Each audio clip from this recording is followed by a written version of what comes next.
భార్య: ఏమండి, మీ సెక్రటరీతో సినిమాకి వెళ్ళారంట, నిజమేనా?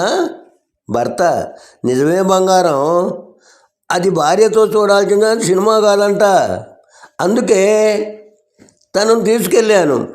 భార్య: ఇలా మా ఆడవాళ్ళకి గ్యాస్ కొట్టి మాయమాటలు చెప్పి ఐదు చేసి తప్పించుకోవటం మీ మగవాళ్ళ వంకర బుద్ధి నాకు తెలియదా ఏంటి? భర్త: లేదు భార్యమ్మని, నువ్వు నా ప్రాణం, నీ మీద ఒట్టు, నన్ను నమ్ము. ప్రింటింగ్ షాపు వాడితో గొడవ పడుతున్న చలపతిని విషయం ఏంటని అడిగాడు కోటి. కోటి: గొడవ ఏంటన్నా?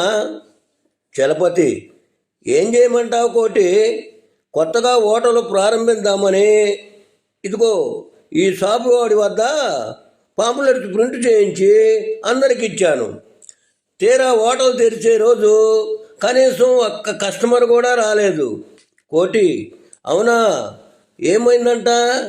చలపతి: నా హోటల్ పేరు ఎవరెస్ట్ అని రాయమంటే ఎవరు రావద్దని ప్రింట్ చేశాడు. టీచర్: అరే సింహాద్రి, ప్రశ్న పేపర్ లీక్ అయినా స్లిప్ ఎందుకు తీసుకొచ్చావు?